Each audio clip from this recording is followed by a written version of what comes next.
Hello, my name is Maddie and I'm a second year creative producing student at East 15 Acting School in Southend. I've lived here most of my life and absolutely love history. My two friends, Serena and Eli, are not originally from this area, but they were keen to find out more. So I sent them on a quest to find out interesting things about Southend and the surrounding areas, and thus PIER-ing Back was born. Over the next couple of weeks, we'll each be bringing a topic to the metaphorical table to discuss and find out something new and hopefully interesting.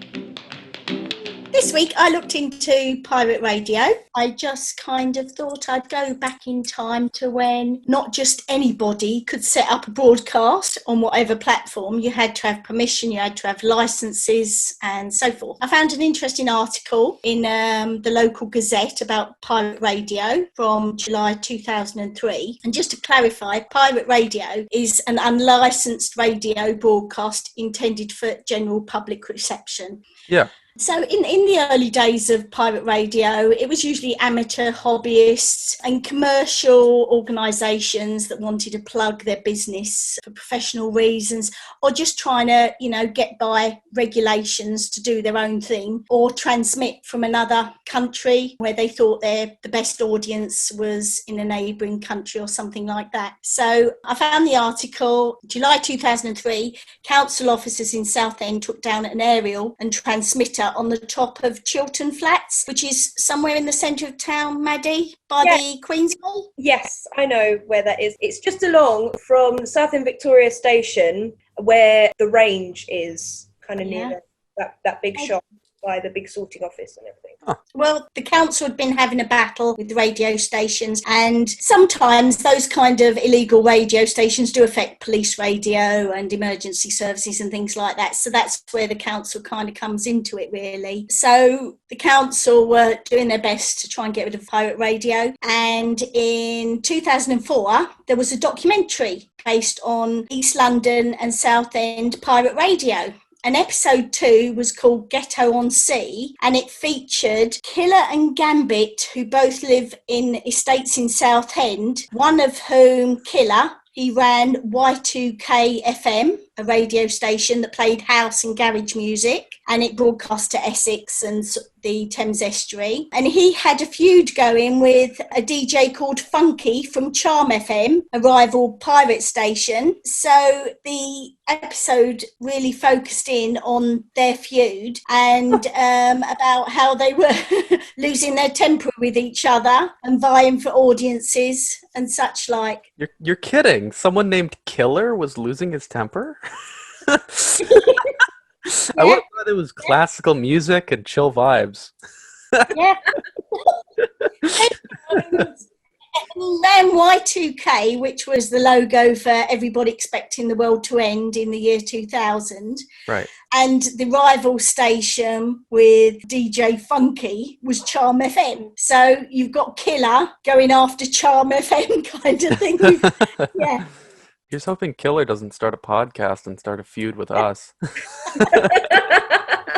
That's really what caught my eye, and it did sort of take me back to the time when radio was all public broadcast, and you had the likes of Radio Luxembourg broadcasting outside of their country, gaining listeners in the UK that wanted more current pop and rock music of the time.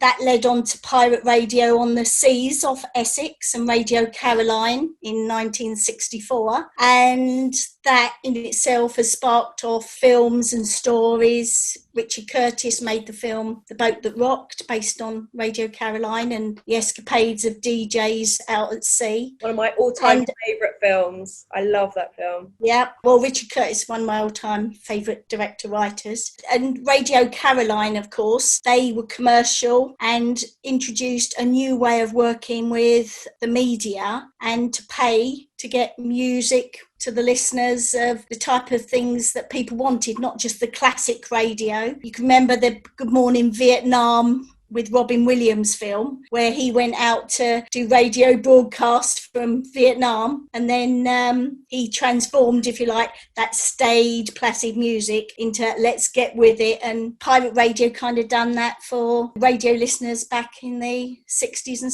70s. And a lot of the top DJs on BBC Radio in the 60s and 70s did cut their teeth on those pirate channels, either offshore or Luxembourg radio. So it's quite interesting to find that those people who broke the law paved the way for new forms of broadcasting and new pop culture. My best friend works for BBC Essex, and a few of the presenters there, at least 2 or 3, I think she said, were actually on Radio Caroline. Oh, wow. That's cool. I think Radio Caroline, they did come on land and became a proper radio station back in the 80s, I believe. So they started following the rules. But now anybody can set up a podcast, and it is difficult to understand that once upon a time, people couldn't do what we can do now. Maddie, what did you look at this week? I was looking at Hadleigh Castle. So Hadleigh is very close to Leigh-on-Sea, so it's that kind of area again. And in 1215, King John gave this area of land known as the Manor of Leigh, along with many other gifts, to Hubert de Burgh, who was his chief minister. And it was not until the time of Edward II, which was nearly 100 years later, that the king actually began to use the castle as a royal residence, because a lot of people actually didn't favour the castle that much. It was Edward III who was the first king to see the castle as a strategic importance, because I don't know if you guys have visited Hadleigh Castle. Well, the few remains of Hadleigh Castle. Well, it's always pretty looking at it from the train, so... Yeah, because it's up on a hill, you've got quite a good view of the estuary. So defence-wise, it's quite a good location. And he actually used it against the French raids during the 100 Years' War. So after having a succession of owners and tenants, the castle was sold to Lord Rich in 1551, who actually sold it off as building materials. What? You're telling me the castle was bought by literally Lord Rich, and the dude dismantled the thing like an evil supervillain and sold the building materials? Pretty much, yeah. Wow, what a jerk. Went and stripped the assets of the castle. So during the demolition, a tiled hearth was built into the floor of the hall in order to melt down the valuable window lead. Wow. Yeah. I don't know whether he had something against this castle or... Yeah, literally. His name's Mr. Rich. Dickens visited Essex and Leigh and Hadleigh very regularly, so maybe he based Scrooge off Mr. Rich. Maybe. That would be interesting. But he does sound like a comic book villain, doesn't he? I mean, he's literally called Mr. Rich. He buys the fun old castle and decides to melt the windows down so he can make a quick buck. Mm-hmm. Pretty much. It did periodically form part of package properties which were owned by various queens of England. So it was held by Elizabeth Woodville, who was the wife of Edward IV, Catherine of Aragon, who was Henry VIII's first wife, Anne of Cleves, who was Henry VIII's fourth wife, and Catherine Parr, who was Henry VIII's sixth wife. Bringing it into the modern times, the Olympic mountain biking in 2012 was actually done on the grounds there because of the hilly landscape. Yeah, that is cool. So going back to one of my favourite things is secret tunnels. I love them. And I mentioned them when we were talking about smuggling and things like that. And I think I briefly mentioned Hadleigh Castle there, that there are tunnels, and one goes from the castle to an inn on the high street, Hadleigh High Street, which is about a mile away. And apparently there's always been an inn or a public house and inn on that site. And I'm not sure what's still there now, but I believe it may be a pub of some description. Allegedly, there's also a tunnel from the castle to Rochford Hall, which is 4 miles away. So I don't know how and when that was built. And another alleged but probably unlikely tunnel was from the castle, of course, to Canvey Island, which is 1.8 miles. What? Yeah, but it's a straight line, and it means that it would be going underneath Benfleet Creek. That seems Wow. unlikely. Yeah, that's why it's alleged, but probably Yeah. going on more of the no side. Yeah, you might as well tell me there's a tunnel that goes all the way to Kent. Well, who knows? There may have been. I'm not going to say that never happened. Um, There's stories about ghosts from there as well, and that some of those tunnels were built for drainage under the castle, and not, as myth would have it, ways for the clergy to disappear. it's definitely for secret rendezvous. It was, yeah. I'm inclined to believe that as well. Absolutely. As part of my research, actually, I found a photo from 1978, which was quite cool. And around the castle part has got a gate. And in 1978, they actually charged people to go and visit the Hadleigh Castle ruins. And they charged 5p per adult and 2.5p per child to go in as an admission fee. That's scandalous. Yeah. Yeah. It's now part of the English heritage, and it's now all free, so no charging. And there's now a Salvation Army centre with a cafe, which is just slightly back towards the High Street area. And there's also a cute little farm there as well.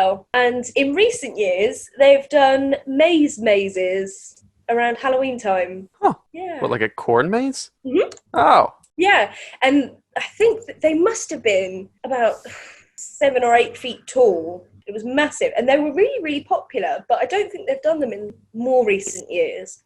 Yeah, well, corn mazes are a classic thing to do in like Halloween time or Thanksgiving time in the US. I guess we probably should have called them mazes. That would have made more sense. But we call them corn mazes because we're not that smart.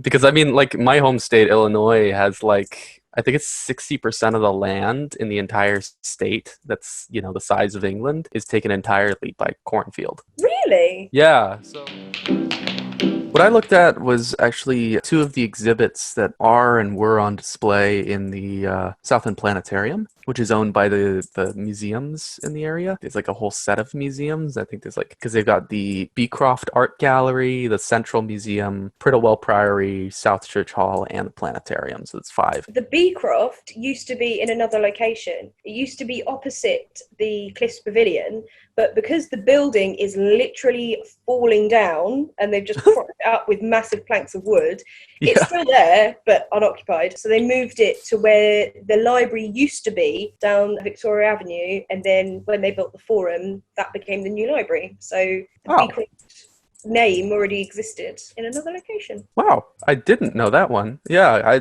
I just looked into the exhibits at the planetarium. The first of which was they had an Egyptology exhibit there, actually. 2 guys, mainly Charles Nicholson, who in 1867 was born in Hadleigh, and basically he had a big house in Hadleigh, and he and his father basically went to Egypt and took back a bunch of antiquities. However you want to look at that, they stole them or they raided tombs or whatever. They were archaeologists. But basically in 1916, the council purchased his estate, his manor, to save it from demolition, and then they discovered that they basically had this small collection of little antiquities, including like a face mask and several urns and Egyptian jars.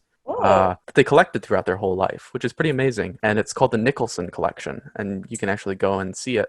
Okay. Yeah, and they were going to display them this year, oddly enough, but that's all kind of fallen through with this. It's kind of not a great time to go to a museum during a pandemic. But basically, he donated over 1,000 objects to the University of Sydney, and that's mainly where they are now. So including things like a full sarcophagus and several mummified corpses and stuff like that he took from Egypt, Italy, and Greece between 1857 and 1858. That's crazy. Just taking them, right, that's it. A lot of people know about this, actually, but in Southend, there's the, Britain's answer to Tutankhamun, which is the Prittlewell Prince, or basically there was an excavation. There's actually an episode of Time Team that's pretty good if you ever want to watch it. It's an Anglo-Saxon prince or king who they excavated in 2003, who dates back to be around 1,400 years old. Wow. Yeah, and is one of the first examples of Christianity in the United Kingdom because they discovered a couple gold foil crosses, and you can actually go to the planetarium and see a reconstruction and a permanent exhibit of it, basically rebuilt to look exactly how the burial tomb originally looked. And it was interesting in that it mixed elements of Christianity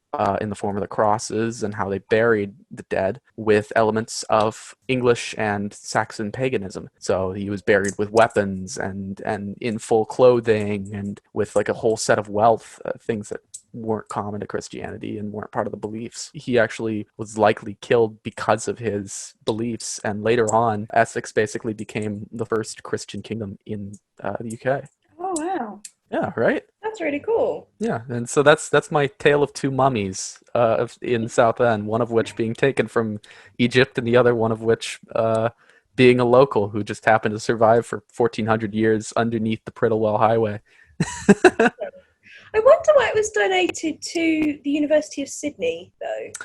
I think it was to do with the fact that he was a businessman and like doctor he sailed to Sydney, Australia, and basically Nicholson the First, so Charles Nicholson's dad, lived in Australia when he was young, basically. Oh, okay. His son was born in Hadleigh when they came back. Hmm. I think it was sort of part of their heritage, part of where they grew up, part of where their business was, all that kind of stuff. And it's very strange when you say about archaeologists and tomb raiders, for want of a better word, that bring the treasures back to the UK, because they do say if Howard Carter had carried on with his initial excavation of King Tutankhamun's tomb and not stopped and boarded it back up again, that potentially all of those treasures would have ended up in the UK, because Howard Carter did go back a second time, and after he went back, the Egyptians said, sorry, you can't take our treasures out of the country anymore. They actually made a passport for him. Anybody listening, if you want to go back, you can actually look up the Egyptian passport of King Tut. He actually had like a passport photo of his mummified face on the passport.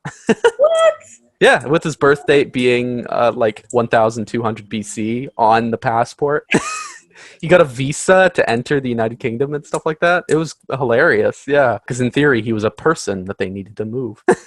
You know, the one person who does not need a passport is the Queen, because they are issued in her name. So Wow. She technically doesn't need one. She just rocks up to a border and she's like, I'm the Queen. Look at the fiver. Here's a pound coin. Give it a little glance. You can tell the difference. Yeah. The Queen doesn't carry money with her, so there you go. Someone else provide the fiver then. The fiver bearer.